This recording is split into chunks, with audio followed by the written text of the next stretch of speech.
How would you like a 15% discount to my daily email, the stack of stuff, the show notes, discounts to the conference, all of that? All you need to do is text the word show to 33777. You'll get the annual subscription with a 15% discount to my daily email. You'll get the stack of stuff, the links to the show notes, discounts to the conference, and so much more. All you have to do is text the word show, SHOW, to 33777. Text show to 33777.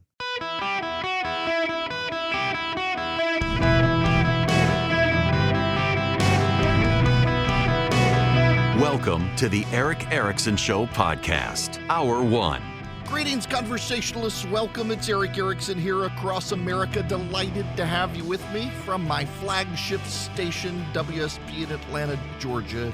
Let's get to the news. The phone number, 877-973-7425. Well, I was at my super secret meeting of the fast right-wing conspiracy over the weekend. Iran attacked Americans, and if you haven't heard this,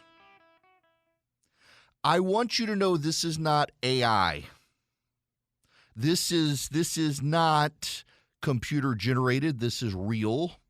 This is the dim-witted White House press secretary offering condolences to the families of the 3 U.S. military personnel killed by Iranians in Jordan over the weekend. I'm not making this up. I wish I was, but this is real. What I will say, our deepest condolences go out, and our heartfelt condolences go out to the families who lost three folks who are military folks, who are brave, who are always fighting, who are fighting on behalf of this administration, of the American people. Obviously, more importantly, we lost those souls.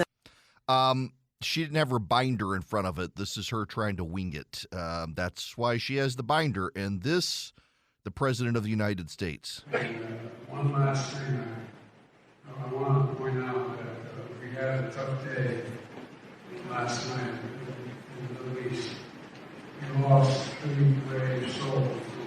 We lost 3 brave souls, he says. I'll cut the audio there short. It's not fantastic audio, given the microphone pickup, but had a rough day in the Middle East, he says. We lost 3 brave souls.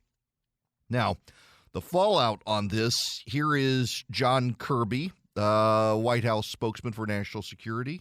Admiral, I think a lot of Americans want to know if the Iranians continue to sponsor attacks that kill Americans, that wound Americans, that cause serious problems for Americans and undermine American interests in the region.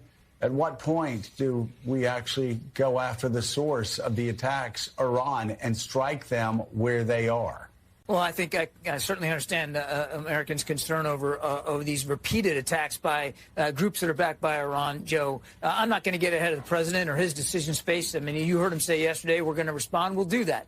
Obviously, we have now 3 American families that got the worst possible news over the weekend, and now 30 more others that are injured, some of them seriously. We're going to take this seriously as well. We've got to do what we have to do to protect our troops and our facilities. What the options are available to the president, we're still working through that. He's still working his way through that, and I don't want to close down any decision space on his behalf. That said, we certainly know Iran's backing these groups. We know that they are resourcing, they're supplying. In some cases, they're providing information that allows these groups to do this. We're taking that very seriously. We don't want a wider war with Iran. We don't want a wider war in the region, but we got to do what we have to do. And Iran wants one. Now, Mark Esper was Donald Trump's Secretary of Defense. He's still widely received. One of the few people who came out of the Trump administration that people on all sides listened to. This is Esper. How do you thread that needle in this moment in time, given the complexity of all the dynamics at play here? Do you think it's possible? Yes, I do think it's possible. I think, General Brown made a very thoughtful, reasoned statement there. We don't want a wider regional war, at least not right now.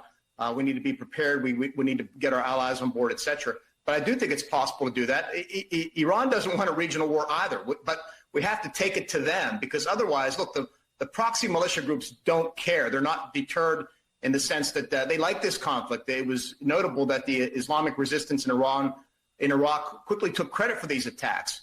But Iran likes to keep it at arm's length, and so they don't want a broader war. So that's why I think at this point, starting with the IRGC in Iraq and Syria, and then working your way up that escalation ladder to include targets in Iran if necessary, I think that's the way we need to go. All right.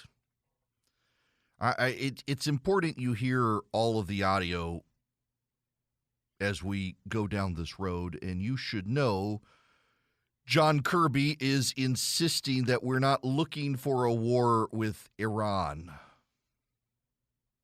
He was on the Today Show, not just Morning Joe. He says, we want the attacks to stop. We'll keep looking at options. We are not looking for a war with Iran. Let me just explain this one to you. And I hate to use logic because people are emotional these days. Who cares about your logic? There are a lot of Republicans, the J.D. Vance, Josh Hawley wing of the GOP and others, who want us to just pack up and leave the Middle East. The Biden administration is playing with Joe Biden's history of flight.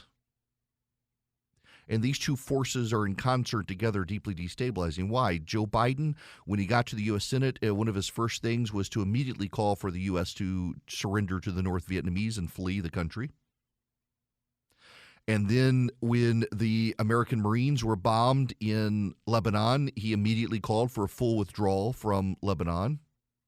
During the Iraq War, he repeatedly called for the full withdrawal of American troops from Iraq. And ultimately, from Afghanistan, he did not only withdraw, but hand it back to the Taliban. Joe Biden's history is one of speaking loudly and carrying a limp stick. The Iranians know this. The Iranians know it. So you have the Republican isolationists who want to leave the Middle East, and you have Joe Biden's history of fleeing every time he's punched. Joe Biden and the American government, frankly, you look at what we did after the Somali and Black Hawk Down era. We left Mogadishu. We're abandoning Ukraine. We're leaving Afghanistan. Our enemies see the United States as a nation in retreat, and some of you listening right now rationalizes as saying we can't afford it. We got to leave. Here's the problem with what happens when we leave. There is a vacuum, and nature abhors a vacuum. Who comes in? Iran, China, and Russia. Guess who then controls the oil supply that you need for your cars because you don't want to go to battery-powered cars? Iran, China, and Russia. And do you think they will have your precious interests at heart? Really? Iran also wants to eliminate Israel. Iran has as a stated goal the return of the Mahdi. Christians believe the Mahdi is essentially an antichrist. The Iranian Shiite Muslims believe that the Mahdi is the guy who brings about the end of the world and brings about paradise, and that Jesus Christ will come and serve the Mahdi and work for the Mahdi to advance his goals at the end times. And part of bringing that about is war with Israel and the elimination of the Jewish state. Iran's goals, when seen from that framework, are entirely rational. They must remove us from the region so that they can eliminate Israel. Now, let me ask you a question, particularly those of you who do want to pack up and leave the Middle East. When Iran begins its war of annihilation against Israel, do you really think the United States and Europe are going to sit on the sidelines? Do you really believe that? The reality is the United States can't leave the Middle East any more than we should be abandoning the Ukrainians. We're just going to be spreading war to others who eventually we'll have to intervene with, and we'll be put in a worse position by the flight that we have now. Look, I understand it's expensive and we really don't have the money. The question is, how do we contain the situation and use it to our advantage? And right now, we're rolling back, we're scaling back, and the Iranians know it. The Iranians know every time Corn Pop's punched Joe Biden's claimed he flat out knocked out Corn Pop, and in fact, Corn Pop knocked out Joe Biden. Again, he speaks very loudly, but his stick is not a big stick, it's limp. And the Iranians are playing us. 3 American military personnel are now dead. 25 are injured, some critically. They're at the tower Tower 22. What is it? It's an American classified military outpost in Jordan, as close to Syria as you can get without being in Syria. It is where American special operators have coordinated strikes inside Syria and the Middle East to help allies protect Israel and protect our own interests.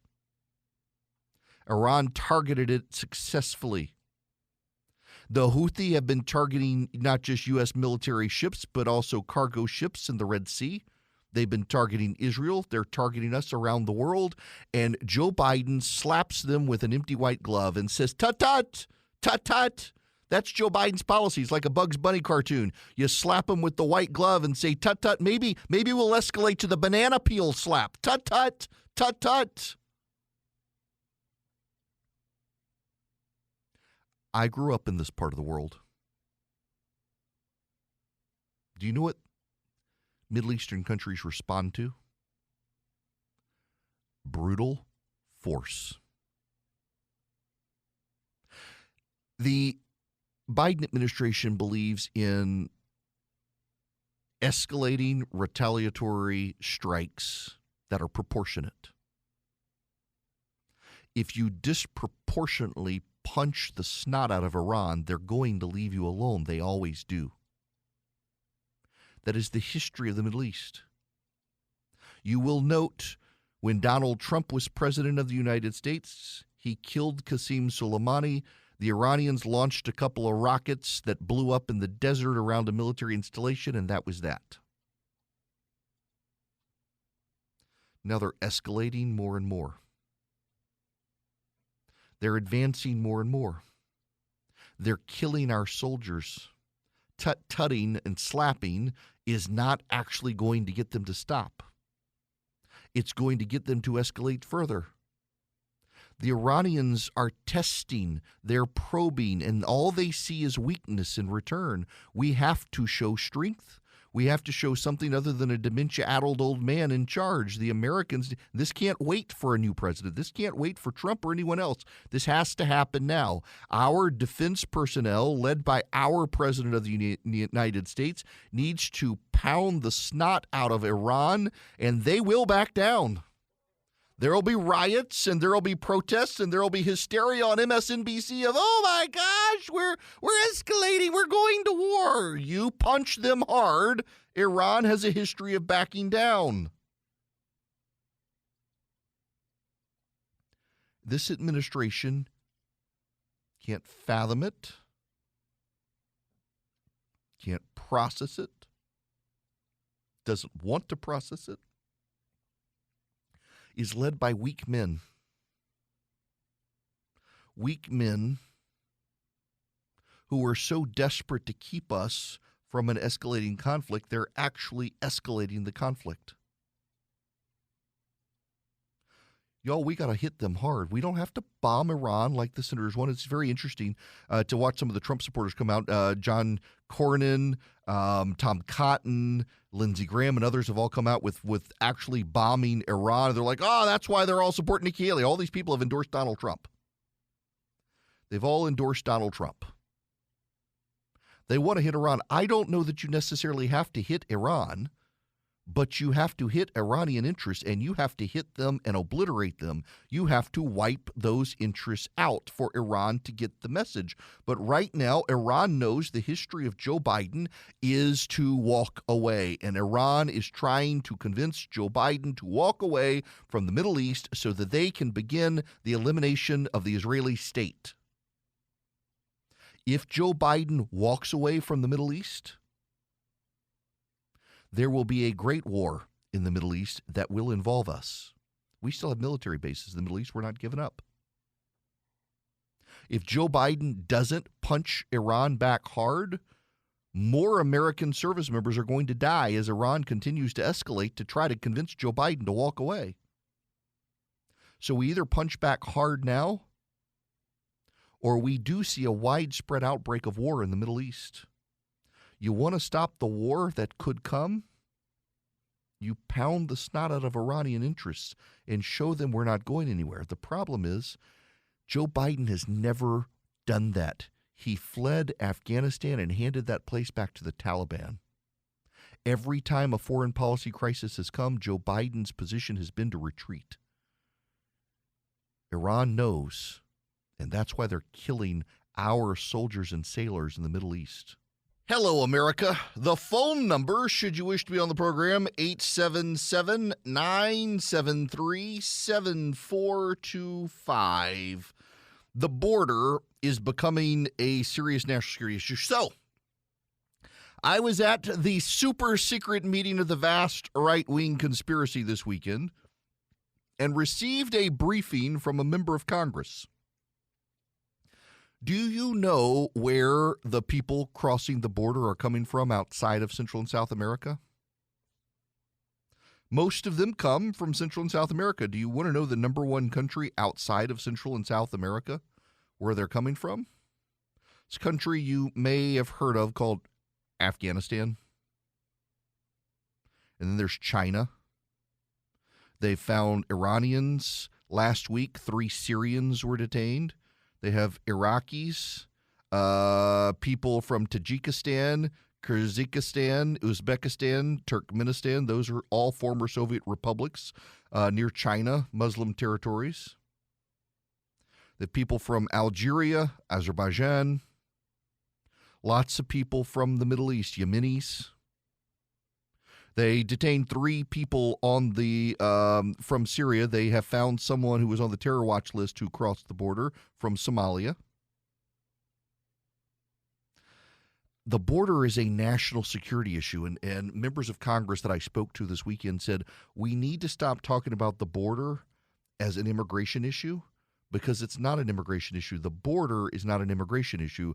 The border is a national security issue.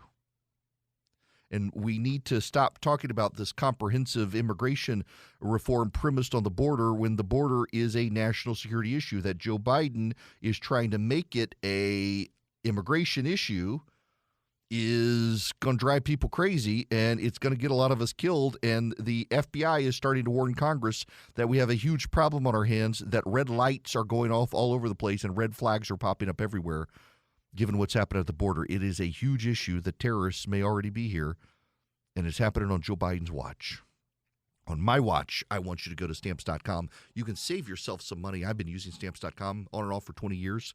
As my business has grown, when I was practicing law without a law firm, I needed a reliable shipper, and I didn't want to go stand in line and get postage, so you could print it off with Stamps.com. Is fantastic. It really is. I love Stamps.com. You can save up to 89% off UPS and post office shipping rates. You don't have to stand in line. They'll come to you. You can arrange pickup at your office. You can even get supplies. You can get stamps, labels, whatever you need from Stamps.com. They make it so easy. All you do is you go to Stamps.com, you click the microphone, and you'll put in my name, Eric, E-R-I-C-K, and you can get started today. There's no contract to sign. There's no long-term commitment. You can cancel at any time. Right now, you get a free digital scale, and you get some free postage. You get great rates. Skip the lines. Save time. Save money. If your business ships a lot, if you ship a lot of mail or packages, Stamps.com is a great fit. They will save you money. Stamps.com. Click the microphone. Put in Eric, E-R-I-C-K. Get saving and shipping today.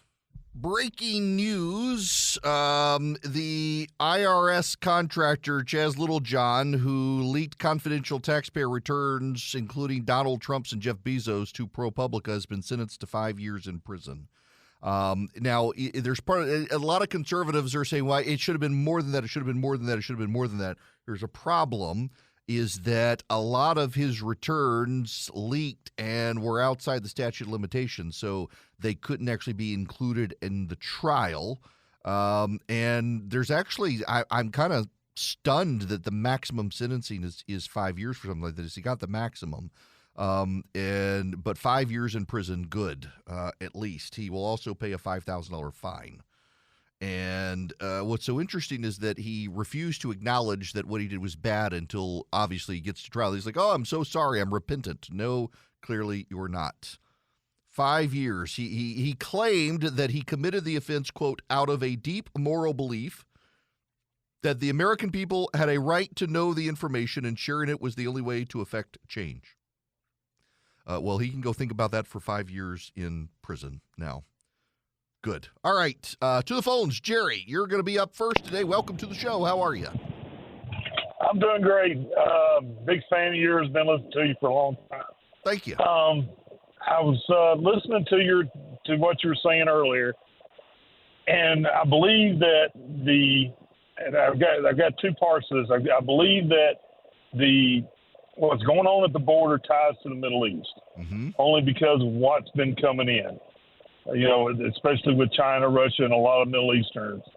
Now, my big question is, right now there's a convoy that's coming from the East Cost, and there's going to be, truckers coming in and protesting at these sites. And I'm just wondering, is it going to be another thing where the federal government decides to start investigating these people and making them out to be enemies of the state like they've done before with other people? I mean, I'm just kind of wondering what you think about that. Yeah, look, I think probably so. I will also tell you, I'm a little bit hesitant to encourage people to go do this when the Texas Border Patrol is there with these other states there. I mean, you could get people in the way, and I honestly think that their time would be better spent if they took this entire convoy and sent it to Washington, D.C. Go to Washington, D.C., where the media is, and protest this border, and you say it's about national security. This is from the Daily Caller. Federal authorities caught a terrorist at the U.S. southern border and released him into the country, where he roamed freely for nearly a year before being arrested in Minnesota just days ago, according to an internal federal memo exclusively obtained by the Daily Caller News Foundation.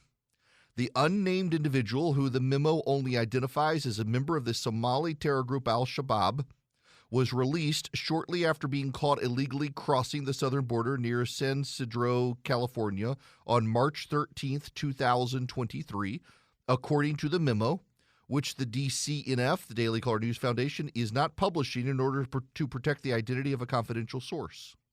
The Terrorist Screening Center deemed him a mismatch after running his name through the terror watch list, according to the memo, which was sent to the Immigration and Customs Enforcement officials. However, on January 18, 2024, the Terrorist Screening Center made a redetermination that the individual was a confirmed member of al-Shabaab and was involved in the use, manufacture, or transport of explosives or firearms, the memo states. 2 days later, ICE nabbed the al-Shabaab member in Minneapolis, Minnesota.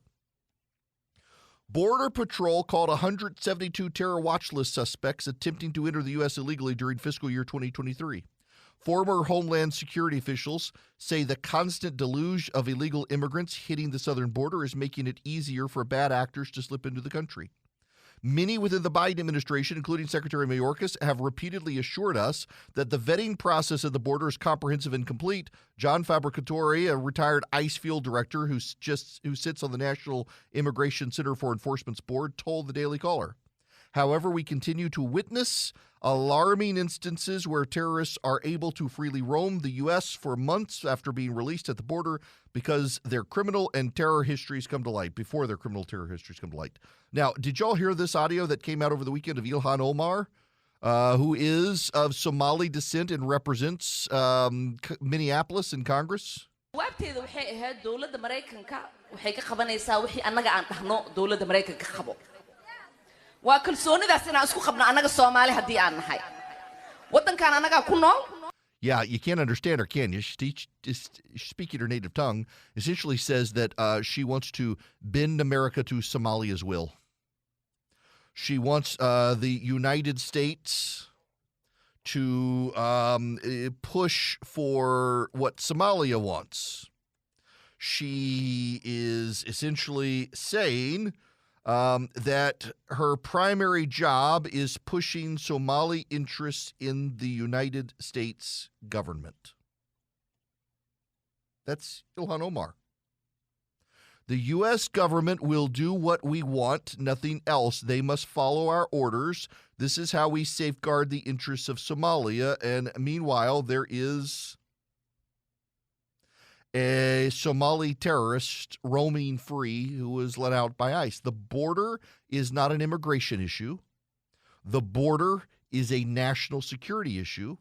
And Republicans would be very wise to talk about it as such. The border is a national security issue. And you know another national security issue that is tied to all of this? This was another conversation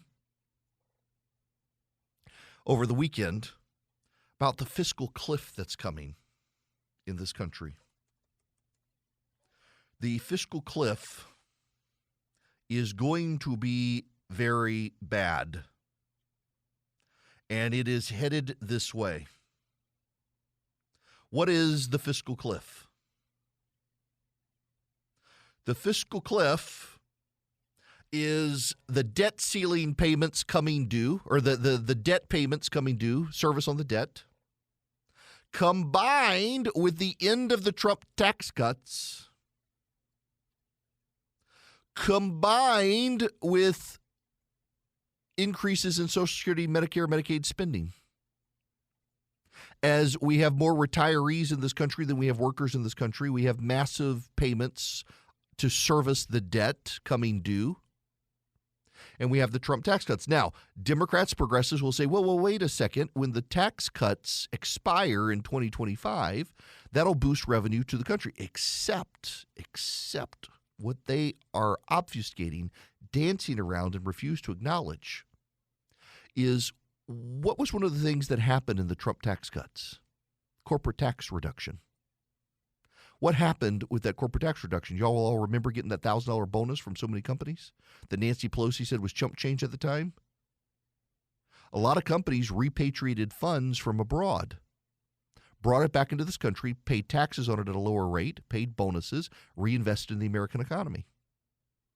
When the tax cuts expire, that revenue goes away because those companies leave their money abroad. It doesn't flow back into this country.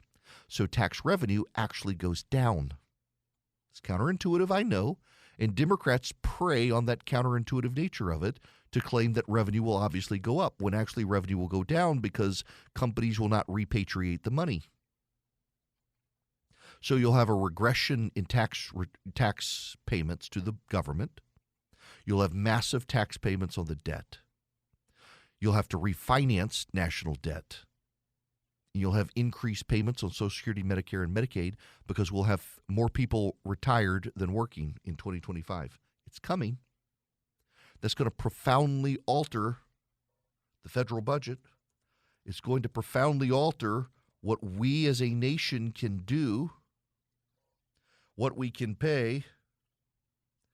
This is Mitch Daniels at the beginning of the month, writing to the Washington Post. On the list of words in danger of cheapening from overuse, think focus, iconic, existential. You have your own favorites. Crisis must rank near the top. A foreign policy article in 2020 urged some crisis caution, listing healthcare, housing, energy, drugs, education, marriage, police violence, and others as declared crises that might not fully qualify. A host of prognosticators coming from diverse disciplinary directions seem to think something truly worthy of the term is coming. They foresee cataclysmic economic and social change dead ahead, and they align closely regarding the timing of the crash's arrival. Unsettling as these forecasts are, the even more troubling thought is that maybe a true crisis is not just inevitable, but also necessary to further national success and social cohesion. There's the matter of the fiscal crisis. That massive restructuring of the national debt has to come, and restructuring of the national tax code has to come. Forecasters, even conservative forecasters, are starting to believe that we're going to have to increase taxes across the board, even on the middle class when it comes, because we're not doing anything necessary now. Meanwhile, we've got all these foreign policy crises. We need funding for defense, and we're about to wipe out funding of defense to pay the national debt. A crisis is coming. A fiscal cliff is arriving. It's on the horizon. And no one in Washington is talking about it. Market guru John Maudlin has begun forecasting a great reset. Not the great reset that you think of if you listen to some conservative talk radio show host, but this one. The unsustainable bills cannot be paid. The economy comes crashing down around our ears. The economic crash and reset to the American financial position will come within the next decade. All of this is coming to watch, and Joe Biden is derelict on all fronts. As Robert Gates, Barack Obama's Secretary of Defense, said, Joe Biden has been wrong about everything. As Barack Obama said, never underestimate Joe Biden's ability to F things up. That's what Barack Obama said about his own vice president. It's coming. It's getting closer. It's abundantly obvious. And we got people squabbling over the conspiracy theories of Taylor Swift and Travis Kelce and whether they're not in a real relationship or just to boost the ratings of the NFL. We are not a serious people.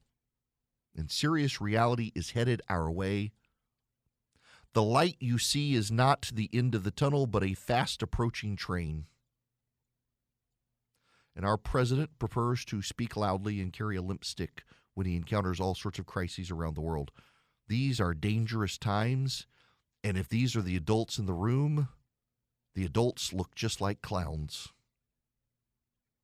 It's time to recommit yourselves to the founding of this country and the conservative constitutional structure of this country, which is why you should go to ericforhillsdale.com today and hear their Constitution nuggets that they are producing, and they're airing on my show during commercial breaks. They educate you on the Constitution. They educate you on the fundamental operations of the American government. They educate you on how the founders saw and intended this country to operate. They're really good. You go to ericforhillsdale.com today. You can listen to them. You can share them with your friends. You can sign up at Hillsdale for great courses about the Constitution and so much more. They have a great course on C.S. Lewis as well. Love that one. Hillsdale College is committed to the Constitution and committed to the constitutional republic. And if you go to ericforhillsdale.com today, they will give you a free pocket Constitution with the Declaration of Independence included. It's a great, great little book. You can carry it around with you. It's perfect for a coat. ericforhillsdale.com, E-R-I-C-K. You can get your free pocket Constitution, and you can hear the Constitution Minutes from Hillsdale College. You can hear what's aired across the nation on this program. You can educate yourself about the Constitution, and you can pass them along to your friends, your progressive friends who think the Constitution has a pulse. You can correct them and educate them and yourselves. ericforhillsdale.com. This hour of the program brought to you by First Liberty Building and Loan. If you're in the business of a business, you're buying a building, buying a franchise, expanding deals like that, you need $250,000 or more, reach out to First Liberty, firstlibertyga.com, firstlibertyga.com. Let the folks at First Liberty Building and Loan see if they can help you. Anyone nationwide. Okay. I gotta spend a moment on some audio, and I need to apologize. I'm going to play this conversation between Kristen Welker and Alexandria Ocasio-Cortez from Meet the Press yesterday. I think what we are seeing right now throughout the country is that young people are appalled at the violence and the indiscriminate loss of life. We are not just seeing 25,000 people that have died in Gaza. We are seeing the starvation of millions of people, the displacement of over 2 million Gazans. We have South Africa that has mounted a court in the ICJ. The ICJ ruled this week that Israel has a grave responsibility to prevent genocide. But they're still determining whether it's a genocide. Do you think that they are term still is responsible determining given it? That it's still under investigation? I believe that they're still determining it, but in the interim ruling, the fact that they said there's a responsibility to prevent it, the fact that this word is even in play, the fact that this word is even in our discourse, I think demonstrates the mass inhumanity that Gazans are facing. And so whether you are an individual that believes this is a genocide, which, by the way, in our polling, we are seeing large amounts of Americans concerned specifically with that word. So I don't think that it is something to completely toss someone out of our public discourse for using.